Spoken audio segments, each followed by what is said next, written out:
everybody, Mark Gladue here, broker associate with Lauer Realty Group, and glad you stopped by TV. So we've got a special treat for you today. I brought in one of our favorite lenders, Abbey Wentland, who is with Fairway Mortgage, and we've been working with Abbey for quite some time. Yeah. We got a lot of clients who give great reviews for Abbey, so we wanted her to come in and kind of talk about first-time home buyer process, loans with first-time home buyers, and things like that. So Abbey, welcome. Thank you. Thanks for having me. So tell us a little bit about you, and tell us a little bit about how long you've been in it, and Sure. who Fairway Mortgage is, all that good stuff. Yeah. So Abbey Wentland. I am originally from DeForest, live in Madison, so went to school here. So been in the area pretty much my whole life. I just celebrated my 14th year anniversary at Fairway. So yeah, been in the business, and then for a couple years prior to that, I did processing when I lived out in Montana at a bank out there. So I've been in the mortgage industry pretty much since I graduated from college. Fairway, we are a national mortgage lender. We're a mortgage banker, not a broker, and sometimes people kind of get confused about that. And that just means that we process, we fund, we underwrite, we service all of our loans, so everything is done completely within Fairway. And we're the 5th largest lender in the country right now. So, what that does is it just really gives us access to a variety of different loan programs to make sure that as a buyer, you know that, whether you're looking at, especially first-time home buyer, the WIDA loans, USDA, potentially FHA, just knowing that you've got some different options for that. So, yeah, so that's great. Cool. So we're going to be talking a lot about first-time home buyers today because once we hit the new year, 2020, there's going to be a lot of people who are coming in and asking a lot of questions. So, Abbey, can you tell us what you think the top 3 things would be for those people who are just starting to look? Yeah, I would say, the most important thing is to get pre-approved right away. And make sure that you are working with a lender that does have access to a variety of different loan products. I've certainly had clients who have even been turned down at another lender reach out to me, and we have maybe a different product that lender didn't offer that we were able to get them approved on. So again, make sure that you get that pre-approval done up front and that you're working with a lender that has access to those products. The second thing is make sure that your real estate agent and your lender are communicating. I think that's really important. It just helps everybody feel more comfortable with the process. We certainly reach out to the realtors to let them know what loan programs they're eligible for. That could affect potentially property type, things like that, what that purchase price range is that the buyers are comfortable with. So make sure that open communication between buyers and lenders, and you openly communicate with your lender as well to make sure if there's any changes, job changes, credit changes, that you certainly let us know so it's not something that can hurt the process down the road. And then the last thing, definitely get all your documentation up front to your lender as well to make sure that they have everything needed instead of just the application. But I'll always, especially for first-time home buyers, think it's a good idea to sit down with your lender too. We've got a couple different offices on the east side and some Prairie and Middleton, so I always meet people wherever it's convenient for them. But we can walk through the numbers, talk about different loan programs, what the costs look like, what payments look like, and I think especially with first-time home buyers, it makes them feel way more comfortable in moving forward with the process. Right, so you talked a little bit about getting pre-approval. Yep. Now, I know that I enjoyed meeting with people up front the first time as well, and you've kind of talked about that. So walk us through, how long do you think it takes to get pre-approved? If you're doing an online application versus coming in. Sure. Is it a fast process? Is it a long process? Yeah. What do you think? No, that's a great question. It is actually a pretty fast process. So if you do an online application, that probably takes the buyers 10 minutes to complete. We get an email notification once it's completed, so we know to work on it, gather it right away, and then we send you a secure link to upload your financials. And then once I have the application and financials, within 1 business day, we can get a pre-approval done. Sometimes it's even much faster than that. We certainly have times where somebody is going to go look at a house that evening, so we've got to speed up that process a little bit. And then if it's something that we are meeting in person, I always just send the buyers the list of the financials that we need so that they can bring them into the office. So that way we get everything in one meeting.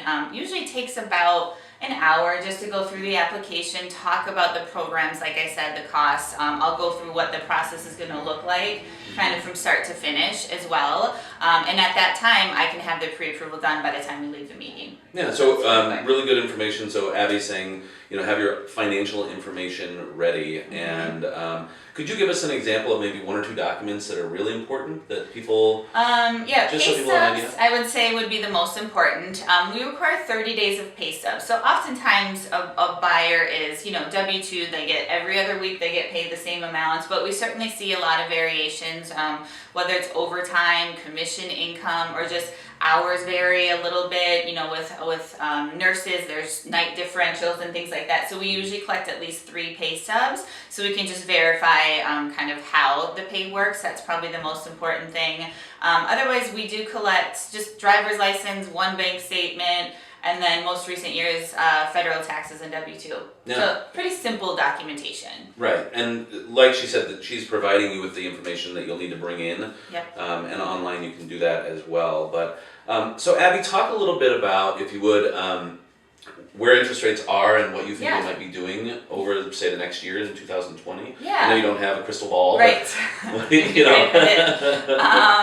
Yeah, so interest rates about 2 years ago started to tick up a little bit. This year they've come back down again. So that's been great for buyers. We've also, been refinancing a lot of people, and that's one thing as your lender that I will do for you. It's not just a one-time transaction. We run reports, so we definitely watch rates for people to see if it does make sense to refinance. And we expect them. They've pretty much stayed low. They've been steady. The market hasn't been crazy as far as interest rates go, and we expect them to stay low in 2020. So it's definitely going to be still a great time for people to buy, to take advantage of those low interest rates.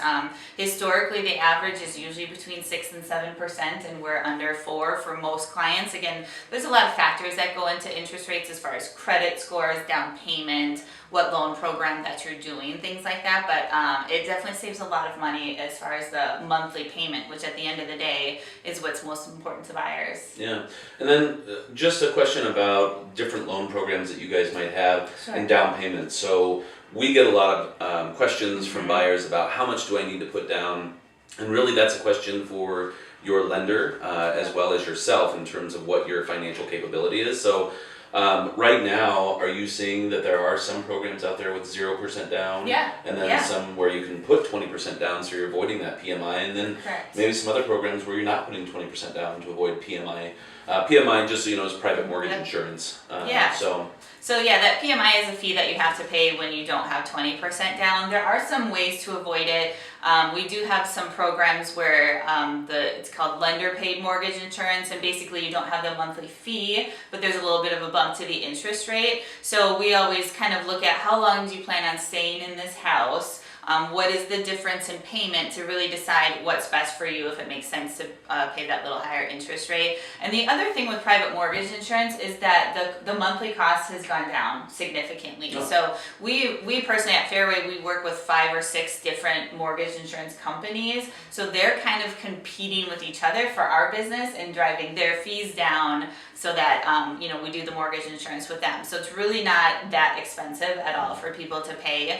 But some common, especially first-time homebuyer programs, no money down that we do is USDA or WHEDA. And WHEDA is WHEDA. It stands for Wisconsin Housing and Economic Development Association.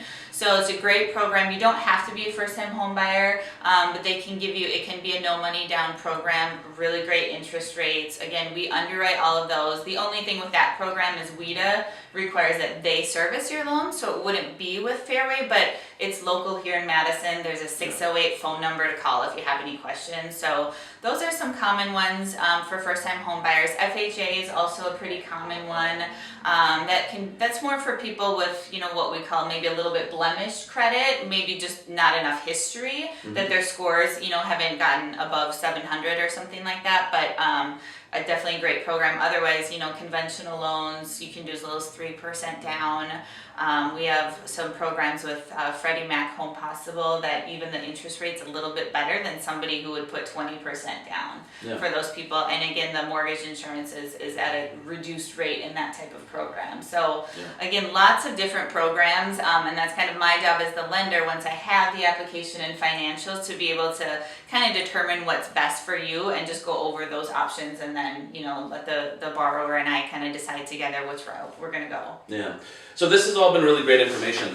One of the things that I will say is that us as agents, we really like to know that you have been pre-approved prior to us roaming the neighborhoods with you and taking all that time to be in the car and talk about these things. So I think it's a really valuable use of your time to kind of touch base with Abby or the lender that you're working. But Abby's been great enough to come in today and help us out with these things. She's got a lot of great programs. One of the things that we really like too is that the communication level is really high on their end. So Abby's whole team communicates immediately with us, and we get a lot of great input from them for our clients. So Abby, I want to thank you so much for coming by. Anything else that you want to add? I don't think there's, just like I said, just make sure that you are communicating with your lender, your real estate agent. We work together really as a team. Mark and I with the buyers to make sure that it's a smooth transaction. We'll kind of over communicate throughout the process, so there's a lot of hand holding, especially for first time home buyers, just to make them really comfortable and hopefully have a great experience. Yeah, awesome. Yeah. Well, thanks, Abby. Thank you. Yeah. If you have any other questions, feel free to reach out to us. We'll also have all of Abbey Wentland's contact information that you'll see in the link below and also in the video. As always, glad you stopped by.